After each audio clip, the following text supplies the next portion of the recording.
Hello दोस्तों, आपका अरुणैन मोनोफिंग YouTube channel में स्वागत है। आज हम क्लास 9th का नंबर सिस्टम जो कि फर्स्ट चैप्टर है उसका लेक्चर नंबर 15 लेकर आ गया हूँ। इसमें हम एक्सरसाइज 1.3 कराएंगे। तो इस एक्सरसाइज को करने से पहले आप हमारे पिछले सारे लेक्चर देख लीजिए। कम से कम इतना तो देख ही लीजिए कि रेशनल नंबर क्या होता है, इरेशनल नंबर क्या होता है एंड रियल नंबर क्या होता है और रियल नंबर का डेसिमल एक्सपांशन क्या होता है। तो अगर आप अभी तक हमारे पिछले सारे लेक्चर नहीं देखे हैं तो आप हमारे चैनल की प्लेलिस्ट में जाइए और प्लेलिस्ट में क्लास 9th के सारे लेक्चर आप देखिए, 1 बाय 1 आपको मिल जाएंगे। 14 लेक्चर इसके पहले जो हमने डिस्कस किया है सभी आपको 1 बाय 1 मिल जाएंगे। वहाँ से आप देखिए और उसके बाद एक्सरसाइज 1.3 करिए। आपको बिल्कुल भी कोई दिक्कत नहीं होगी, काफ़ी आसानी से आप इसे सॉल्व कर लेंगे। लेकिन अगर आप नहीं देखे हैं तो शायद है कि आपको थोड़ी सी दिक्कतें आ सकती हैं इस एक्सरसाइज को सॉल्व करने में। अगर आप हमारे चैनल में फर्स्ट टाइम विजिट कर रहे हैं तो ये जानकारी मैं आपको देना चाहता हूँ कि कोई भी कॉन्सेप्ट आपको समझाना होगा तो सबसे पहले हम एक एग्जाम्पल लेंगे, 1 2 3। उसके बाद हम एग्जाम्पल की मदद से आपको कॉन्सेप्ट समझाएंगे और कॉन्सेप्ट के बाद हम प्रॉपर वे में सभी कॉन्सेप्ट को लिख कर नोट्स देते हैं। तो अगर आप हमारे चैनल में फर्स्ट टाइम विजिट कर रहे हैं तो वीडियो के नीचे दिख रही रेड कलर की सब्सक्राइब बटन को दबाइए और बेल आइकन को भी दबाइए, जिससे मेरे न्यू आने वाली वीडियो की नोटिफिकेशन सबसे पहले आप तक पहुंचती रहे। और अगर आपको वीडियो पसंद आए तो लाइक करिए, साथ में कमेंट भी। तो हम स्टार्ट करते हैं। क्वेश्चन नंबर 1 है, write the following in decimal form and say what kind of decimal expansion each has. Means हमें पी अपान क्यू के फॉर्म में कुछ नंबर लिखे होंगे, उनको देखकर बताना है कि ये नंबर का डेसिमल एक्सपांशन तो हो रहा है। हमने आपको लेक्चर नंबर 11 के पार्ट फर्स्ट में बताया था कि कैसे हम पी अपान क्यू फॉर्म में कोई नंबर लिखा होगा तो उनको डेसिमल फॉर्म में कन्वर्ट करेंगे। आप हमारे लेक्चर नंबर 11 के पार्ट फर्स्ट में जाकर ये ज़रूर देखिए। तो हमारे पास कुछ नंबर होंगे जो पी अपान क्यू के फॉर्म में लिखे होंगे और उनका डेसिमल एक्सपांशन करना है यहाँ, और बताना है कि जो डेसिमल एक्सपांशन है वो किस तरह का है। तो हम देखते हैं। जो हमारा फर्स्ट है, आप देखिए 36/100, ये पी अपान क्यू के फॉर्म में नंबर लिखा हुआ है। तो इसका डेसिमल एक्सपांशन क्या है, 0.36। आप देख रहे हैं कि डेसिमल के बाद 2 डिजिट्स हैं, इसके बाद ये टर्मिनेट हो गया, मतलब कि रुक गया डेसिमल के बाद बढ़ना। तो इसका मतलब क्या है, जब हमने आपको रेशनल नंबर के बारे में पढ़ाया था तो हमने बताया था कि रेशनल नंबर 2 तरह का होता है, एक टर्मिनेटिंग होता है, एक नॉन टर्मिनेटिंग रेकरिंग टाइप्स का होता है। तो जो डेसिमल के बाद रुक जाएं उनको टर्मिनेटिंग बोलते हैं, और जो ना रुकें और सेम डिजिट्स का ब्लॉक बार बार रिपीट होता रहे उनको नॉन टर्मिनेटिंग रेकरिंग बोलते हैं। तो आप देख रहे हैं यहाँ डेसिमल के बाद और नंबर बढ़ना रुक जा रहा, मतलब कि रिमाइंडर यहाँ 0 हो गया होगा। जब आप इसको डिवाइड करेंगे 36 को 100 से तो एक टाइम ऐसा आएगा कि रिमाइंडर कम्प्लीटली 0 हो जाएगा, जिससे नंबर बढ़ना रुक जाएंगे। तो एक इस तरह का नंबर है, रेशनल नंबर है और टर्मिनेटिंग टाइप्स का, टर्मिनेटिंग टाइप्स का। ये बात आपको तभी समझ में आएगी जब आप हमारे पिछले सारे लेक्चर देखे होंगे, अदरवाइज थोड़ा प्रॉब्लम हो सकती है समझने में। हमें यहाँ आपको डिवाइड करके नहीं बता रहे, डायरेक्ट हम डेसिमल फॉर्म लिख रहे हैं इनका, क्योंकि डिवाइड करना हमने अपने लेक्चर नंबर 11 में आपको काफ़ी अच्छे से बताया, वहाँ जाकर आप देख सकते हैं। अब देखिए दूसरा नंबर है 1/11। तो इसको जब हम डेसिमल फॉर्म में कन्वर्ट करते हैं तो आप देख सकते हैं कि वैल्यू जो आती है कोफेंट में वो आती है 0.090909 डैश डैश, मतलब 09 का ब्लॉक बार बार रिपीट हो रहा है, ये देख रहे हैं आप। तो इसको हम किसके इक्वल लिख सकते हैं, 0.09 बार, और इसका मतलब है नॉन टर्मिनेटिंग और रेकरिंग टाइप्स का नंबर है। और नॉन टर्मिनेटिंग और रेकरिंग टाइप्स के नंबर जो होते हैं उन्हें हम क्या बोलते हैं, रेशनल नंबर। तो इसे हम लिखेंगे, क्योंकि डेसिमल के बाद 09 मतलब 2 डिजिट 5 में 0 और 9, और इसका ब्लॉक बार बार रिपीट हो रहा 2 डिजिट्स का, तो एक रेशनल नंबर हुआ। कौन सा? नॉन टर्मिनेटिंग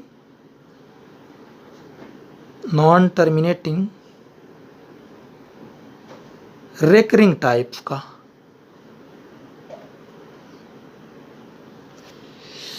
अब नेक्स्ट है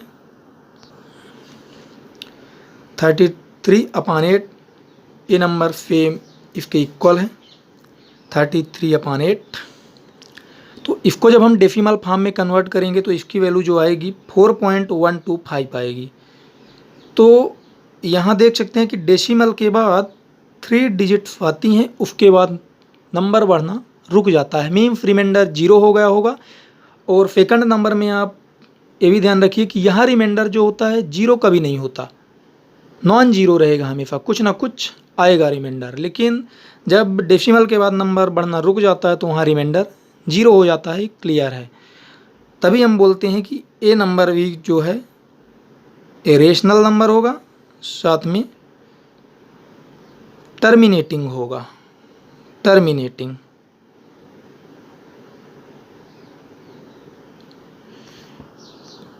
अब फोर्थ नंबर है 3/13, इसका डेसिमल फॉर्म है 0.23076923। आप देख सकते हैं कि यहाँ तक नंबर है, इसके बाद 2308 फिर से यहाँ से स्टार्ट हो गया रिपीट होना। यहाँ पे देखिए आप, ये फिर से रिपीट हो गया, यहाँ से स्टार्ट होना, यहाँ तक सेम है। मीन्स 1 2 3 4 5 6 डिजिट के बाद जो रिमाइंडर आया होगा वो फिर से रिपीट होना स्टार्ट हो गया होगा। देखिए ये ब्लॉक के रूप में रिपीट होने लगी, तो इसको हम किसके इक्वल लिख सकते हैं? 0.230769 का बार, मतलब कि ये एक ब्लॉक के रूप में बार बार रिपीट हो रहा है, जो कि एक रेशनल नंबर होता है, नॉन टर्मिनेटिंग रेकरिंग टाइप्स का। अब 5 नंबर है 2/11, जिसका डेसिमल फॉर्म है 0.181818। इसके हम किसके इक्वल लिख सकते हैं? 0.18 बार। और हमने आपको अपने पिछले लेक्चरों में भी बताया कि जहाँ भी आप देखें कि किसी भी नंबर के ब्लॉक के ऊपर या किसी नंबर्स के ऊपर बार लगा हो, वो सीधे आप आंख बंद करके बोल सकते हैं कि ये रेशनल नंबर है। तो एक रेशनल नंबर है, और किस टाइप्स का? नॉन टर्मिनेटिंग रेकरिंग टाइप्स का। और 6 नंबर है 329/400 को जब हम डिवाइड करते हैं तो डेसिमल फॉर्म में हमें मिलता है 0.8225 में 4 डिजिट्स के बाद ये नंबर बढ़ना रुक जाता है, यानी रिमाइंडर 0 हो गया होगा। और इस तरह के नंबर्स को हम बोलते हैं रेशनल नंबर, जो कि टर्मिनेटिंग टाइप्स के होंगे। ये आपको समझ में आ गया होगा, हम उम्मीद करते हैं। क्वेश्चन नंबर सेकंड है, you know that 1/7 is equals to 0.142857 का बार। मीन्स ये एक रेशनल नंबर है, नॉन टर्मिनेटिंग रेकरिंग टाइप्स का। Can you predict what the decimal expansion of 2/7, 3/7, 4/7, 5/7, 6/7 are without actually doing the long division? If so how? इसका मतलब ये है कि आपको दिया है एक रेशनल नंबर। अब ये क्वेश्चन में 2 पार्ट हैं। पहला पार्ट है कि can you predict what the decimal expansion of.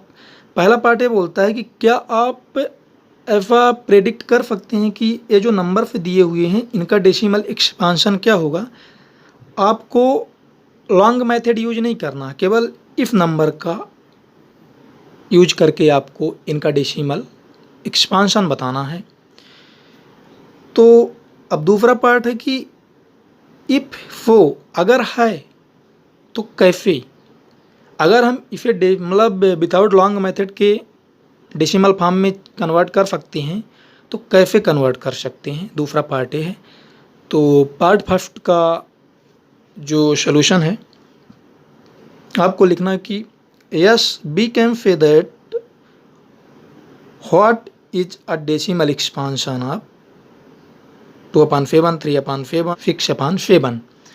तो हम कह सकते हैं कि हाँ इसका डेसिमल एक्सपांशन है। अब पार्ट केवल आपको यस में इसका आंसर देना है। अब पार्ट सेकंड में जो पूछ रहा है उसको हम डील करते हैं। देखिए मतलब हम क्यों इसे डेसिमल में बिना लॉन्ग मेथड के कन्वर्ट कर सकते हैं। तो देखिए उसका जो सॉल्यूशन है, we know that 1/7 equals to 0.142857 का बार हमें क्वेश्चन में दिया हुआ है, ये देखिए दिया है। अब इसी का यूज करके हम क्वेश्चन सॉल्व करेंगे। We have 2/7 in the form of P/Q। हमें जो ये नंबर दिया हुआ है 2/7, 3/7, 4/7, 5/7, 6/7 ये सब P/Q के फॉर्म में दिए हुए हैं। यही मतलब इसका PQ belongs to set of integer Q not equal to 0।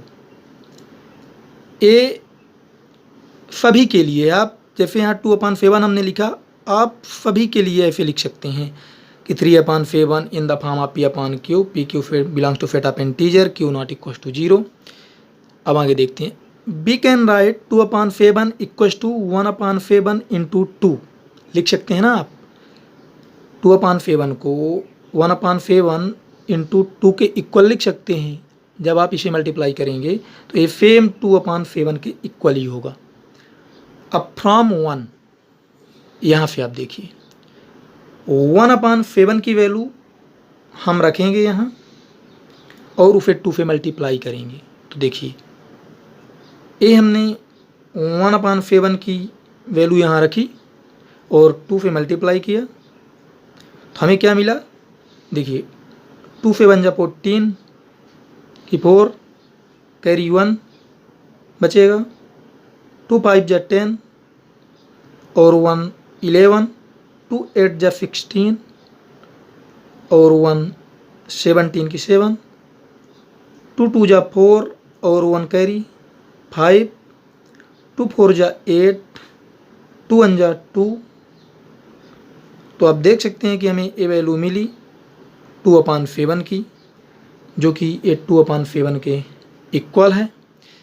दच 2/7 equal to 0.285714 का बार आप मतलब कि 1/7 की वैल्यू का यूज करके 2/7 को 1/7 इंटू 2 के फॉर्म में लिख कर और 2/7 की वैल्यू ऑब्टेन कर लिए।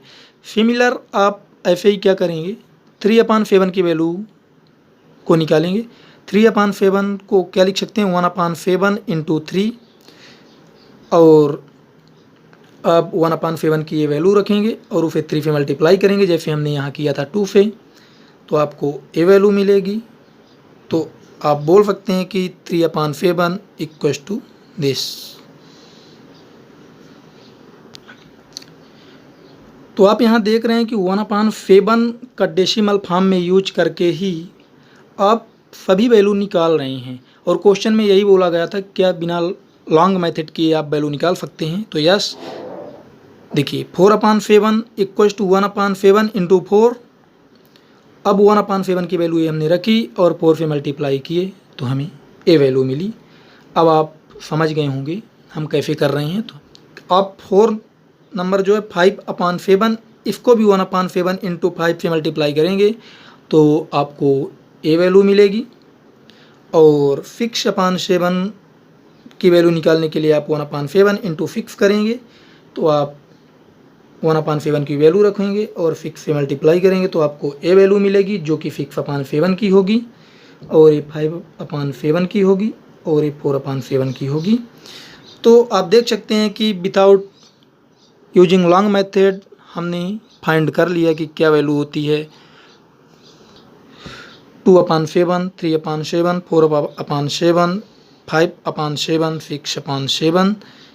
तो फेम इसी तरीके से आप जैसे हमने लिखवाया है इसी का यूज करते हुए आप कितने भी नंबर फाइंड कर सकते हैं। और ये ज़रूरी नहीं केवल आप यही क्वेश्चन सॉल्व कर सकते हैं, आपको कोई भी वैल्यू दी हो, जैसे यहाँ 1/7 की दी रही है, आपको कहीं मान लीजिए कि 1/8 की दी हो और आपसे पूछे कोई कि 5/8 की, 6/8 या 7/8 इनकी वैल्यू क्या होगी, तो सेम आप 5/8 को 1/8 इंटू 5 के फॉर्म में लिख कर और 1/8 की जो वैल्यू दी रहेगी उसको यहाँ पुट करेंगे और 5 से मल्टीप्लाई करेंगे तो आपको 5/8 की वैल्यू मिल जाएगी। तो आप समझ गए होंगे कैसे करेंगे इसे। अब हम नेक्स्ट क्वेश्चन देखते हैं। अब हम डायरेक्ट क्वेश्चन नंबर 7 करते हैं। आप सोच रहे होंगे कि हमने क्वेश्चन 4, 5, 6 ये छोड़ दिए हैं, तो इनको हम अपने अगले 3 लेक्चर्स में डील करेंगे। ओनली एक एक क्वेश्चन सभी लेक्चर में डील करेंगे क्योंकि उनसे आपको बहुत कुछ सीखने के लिए मिलेगा। हमारे जो 3 एक क्वेश्चन बचे हुए हैं ये थोड़ा टफ हैं, लेकिन आपको कुछ ना कुछ उनसे सीखने के लिए मिलेगा, इसलिए हम उनको अलग अलग लेक्चरों में डील करेंगे। तो आप देखिए question number 7, write 3 number whose decimal expansion are non terminating non recurring. तो हमने आपको बताया था कि जो नॉन टर्मिनेटिंग, यहाँ नॉन टर्मिनेटिंग आपको लिखना, नॉन टर्मिनेटिंग और नॉन रिकरिंग टाइप्स के नंबर होते हैं वो क्या होते हैं, इरेशनल नंबर होते हैं। और इरेशनल नंबर क्या होते हैं कि रूट पी फॉर्म के जो नंबर होते हैं और वेयर पी जो होता है हमारा क्या होता है, प्राइम नंबर होता है। तो इन नंबर्स का जो सेट होता है वो इरेशनल नंबर होते हैं। और हमने आपको बताया था कि पाई जो होता है, पाई की वैल्यू हम 22/7 तो लेते हैं, लेकिन ये भी एक इरेशनल नंबर होता है क्योंकि एग्जैक्ट वैल्यू 22/7 नहीं होती है, केवल क्वेश्चन सॉल्व करने के लिए हम लेते हैं। 3 एग्जाम्पल हम दे रहे हैं। पाई इक्वल टू 3.14159265 ये एक non terminating non recurring types का नंबर है जो कि इरेशनल नंबर है। एग्जाम्पल नंबर 2 है √3 जिसकी वैल्यू है 1.732050, ऐसे करके वैल्यू बढ़ती जाएगी, लेकिन सेम डिजिट्स का ब्लॉक बार बार रिपीट नहीं होगा, जो कि non terminating non recurring types का नंबर है और एक इरेशनल नंबर है। और तीसरा है √5 जिसकी वैल्यू ए है, ये भी एक non terminating non recurring types का नंबर है और इरेशनल नंबर है। आप अगर हमारे पिछले लेक्चर देखे होंगे तो ये आपको काफ़ी अच्छे समझ में आ रहे होंगे क्यों हम बोल रहे हैं कि ये टर्मिनेटिंग हैं, नॉन टर्मिनेटिंग नॉन रिकरिंग हैं, नॉन टर्मिनेटिंग रिकरिंग हैं। अब क्वेश्चन नंबर 8 देखते हैं। Find 3 different irrational numbers between the rational number 5/7 and 9/11।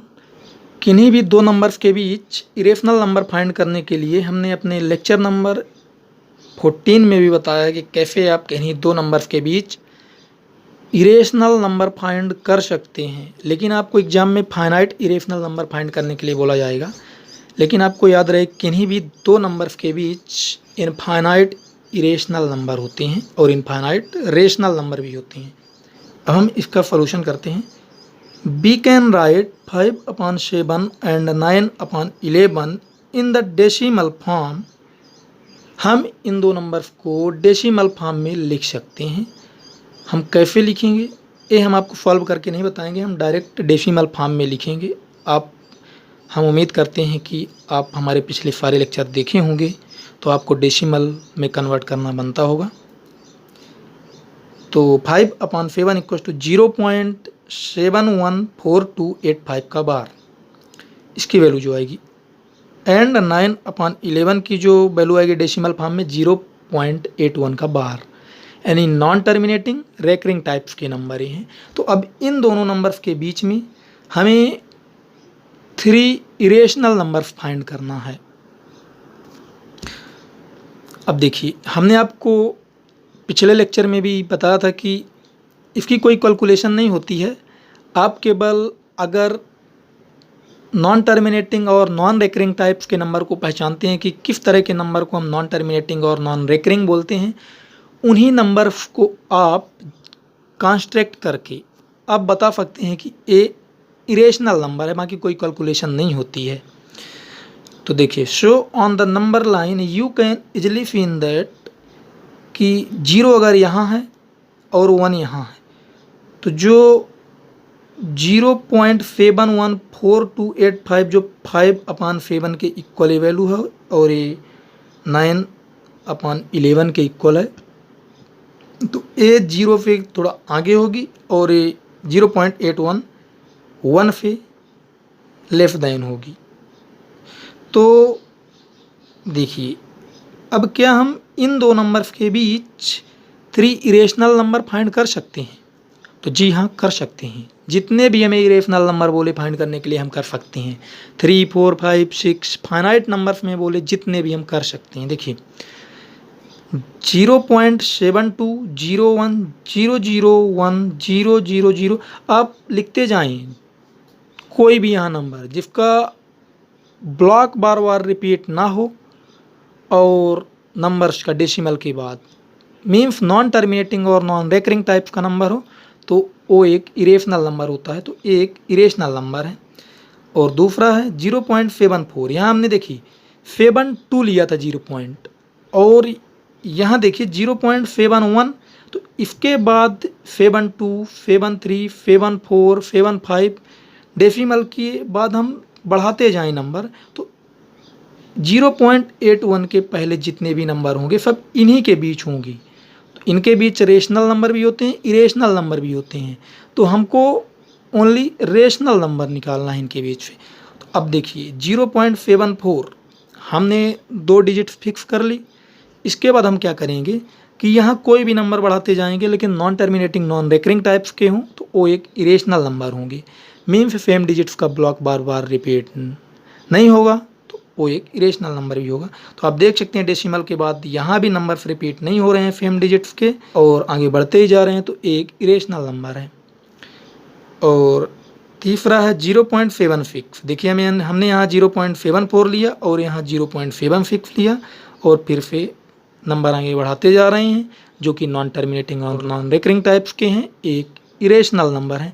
आप देख सकते हैं कि ये जो तीनों इरेशनल नंबर हमने निकाले, ये 0.71, 0.81 के जो नंबर हमें दिए गए हैं, इन दोनों नंबर्स के बीच में ही ये सभी नंबर हैं और एक इरेशनल नंबर हैं। तो हमने यहाँ 3 इरेशनल नंबर फाइंड किया। आप कितने भी इरेशनल नंबर फाइंड कर सकते हैं, क्योंकि इनफाइनाइट इरेशनल नंबर होते हैं दो नंबर्स के बीच। दच 1, 2 and 3 are 3 irrational number between 5/7 and 9/11। हम उम्मीद करते हैं कि आपको ये क्वेश्चन समझ में आ गया होगा, क्वेश्चन नंबर 8। अब हम नेक्स्ट क्वेश्चन करते हैं, जो कि लास्ट क्वेश्चन है इफ एक्सरसाइज का। Question number 9, classify the following number as rational number और इरेशनल नंबर। हमें क्लासीफाई करना है कि कौन से नंबर रेशनल हैं और कौन से नंबर इरेशनल हैं। इसमें आपसे ये नहीं पूछा गया कि रेशनल हैं और इरेशनल हैं तो किस टाइप्स के हैं, क्योंकि हमने रेशनल में आपको 2 पार्ट में बताया था कि एक टर्मिनेटिंग होते हैं, एक नॉन टर्मिनेटिंग रेकरिंग टाइप्स के होते हैं, और इरेशनल में बताया था कि ये non terminating non recurring types के होते हैं। तो ये हमें नहीं बताना, ओनली बताना है कि ये रेशनल है इरेशनल हैं।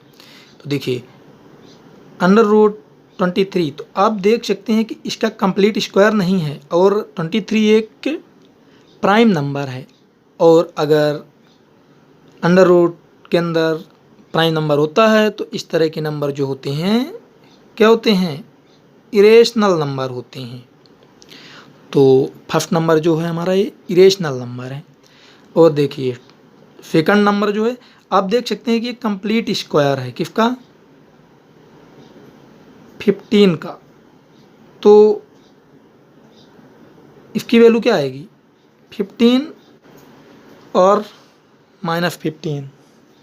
तो आप देख सकते हैं कि 225 ये प्राइम नंबर भी नहीं है, ये एक क्या है, कंपोजिट नंबर है। तो ये जो है रेशनल नंबर है, इरेशनल नंबर नहीं है, क्योंकि इरेशनल नंबर होने के लिए अंडर रूट के अंदर प्राइम नंबर होना ज़रूरी है। अब तीसरा देखिए 0.3796 यानी डेसिमल के बाद ये जो डिजिट्स हैं 3796, अब 6 के आगे कोई भी नंबर नहीं बढ़ रहा, मीन्स रिमाइंडर यहाँ कहीं ना कहीं 0 होगा, और जहाँ रिमाइंडर 0 होता है डेसिमल के बाद नंबर टर्मिनेट हो जाता है, तो वो एक रेशनल नंबर होता है। अब नंबर 4 7.47848, तो आप देख रहे हैं डेसिमल के बाद 3 डिजिट्स का यहाँ ब्लॉक बन रहा है, 478 ये बार बार रिपीट होना स्टार्ट हो गया है, मीन्स और ये बढ़ता ही जाएगा। इसको हम क्या लिखेंगे, 7.478 का बार लिखेंगे, जो कि एक रेशनल नंबर होता है। अब यहाँ आप समझ रहे होंगे कि ये 3 डिजिट्स के बाद रिमाइंडर रिपीट होना स्टार्ट हो गया होगा, लेकिन नॉन जीरो होगा, इसलिए यहाँ हमने बार लगाया है। और ये 5 नंबर है 1.1010010001 तो ऐसे ये बढ़ रहा नंबर, लेकिन इसमें सेम डिजिट्स का ब्लॉक बार बार रिपीट नहीं हो रहा, लेकिन बढ़ता तो जा रहा है। तो इस टाइप्स के जो नंबर होते हैं उनको हम इरेशनल नंबर बोलते हैं। सो आई होप कि आपको हमारा वीडियो पसंद आया होगा और सभी क्वेश्चन अच्छे से समझ में आए होंगे। Thank you friends for watching my video.